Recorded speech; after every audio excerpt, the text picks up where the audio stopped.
Got a story to share with you. There was once a wealthy man who always gave a dinner once a month for his friends.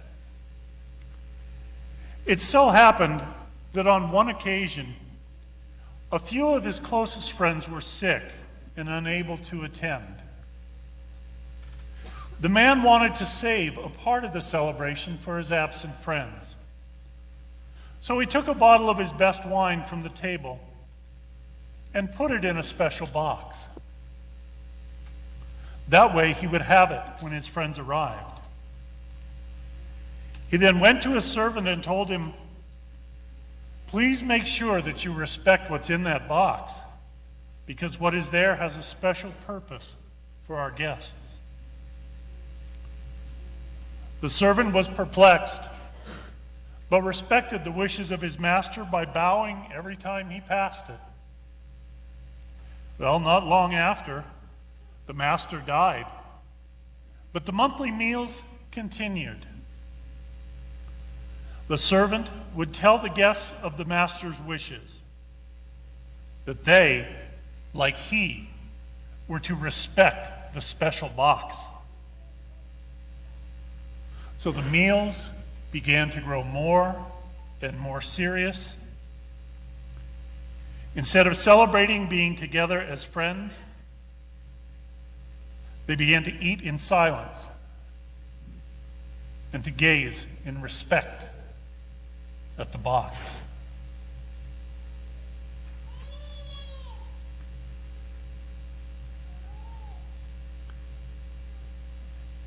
And in that story, you have a brief history of the development of the Mass through many centuries.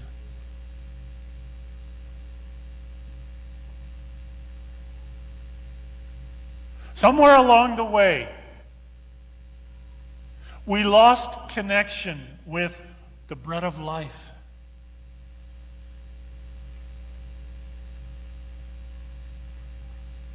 The Eucharist became an object apart from us.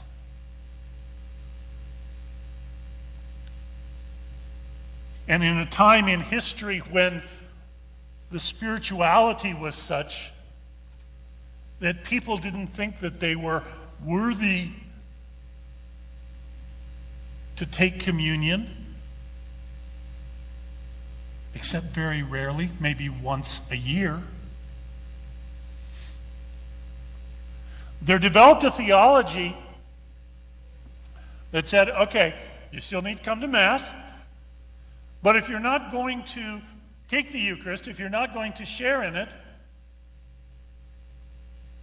you do the next best thing. You look at it. You adore it. And in fact, to let you know that this is the time when you are supposed to look at it and adore it, we'll ring the bells. And you stop whatever it is you're doing, whatever prayers you're saying, and you look and you adore. And that will be your communion. And then the priest will go on with the rest of his Mass. You go on with the rest of your prayers.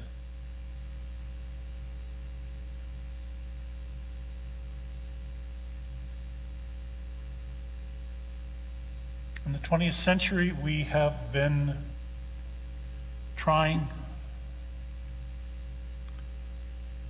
to come to an understanding once again.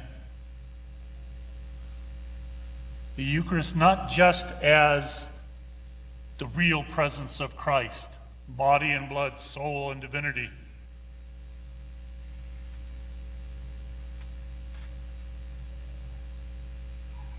which, if we're speaking about the true presence of Christ, that particular definition seems to forget to include his humanity.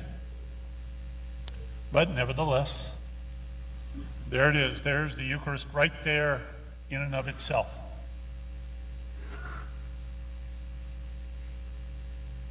But Jesus didn't give us the Eucharist so that we would have a relic. He gave us, in his own words, the bread of life. This was written by one of my favorite contemporary authors. I am the bread of life, Jesus says. I am what satisfies the deepest needs of humanity. I am the most intimate reality in your life, as intimate to you, as sustaining as the food in your mouth. I am the one who keeps your awareness bright like a lamp, your heart warm, your will healthy, strong, and gentle. I am the one who enables you to raise your eyes, to see beauty and glory in the world, and to open the eye of your spirit till you see God.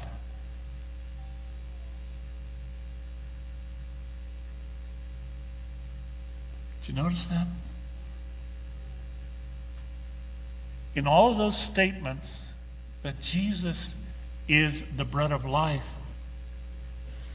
it is the bread of life that interacts with us, that makes a difference in our lives.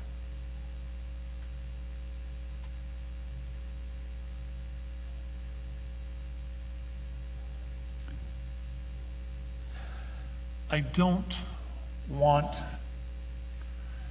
to really date any of you. I mean that, show your age. Please don't take those words out of context. Father says he doesn't want to date any of us. No. But if you are of a certain age, you may remember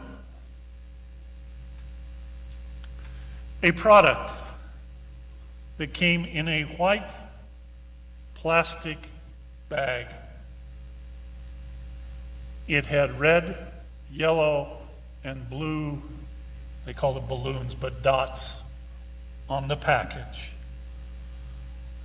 And that product was, of course, Wonder Bread. Okay, some of you do remember, some don't.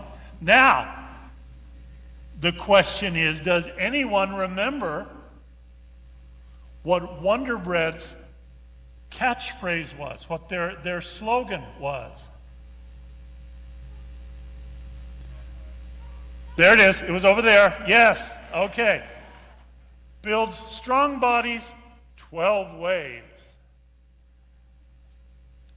And nowadays we might look at the nutritional value of Wonder Bread and say, I doubt that, but regardless. Once again, look at what Jesus says. I am the bread of life. I satisfy the deep needs of humanity. I am your greatest intimacy. I am your greatest nourishment. I keep your awareness bright. I keep your heart warm. I keep your will healthy. I keep your will strong. I keep your will gentle. I enable you to lift your eyes. I enable you to see beauty in the world. I enable you to see glory in the world. I open your spirit so you can see God.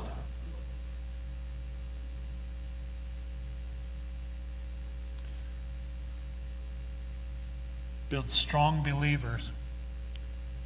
Build strong church in 12 plus different ways.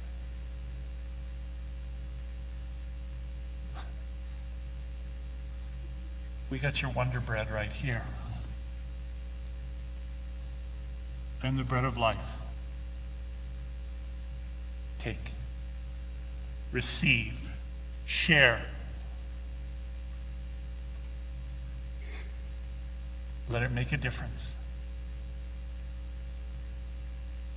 That's why the Lord says, I give it to you.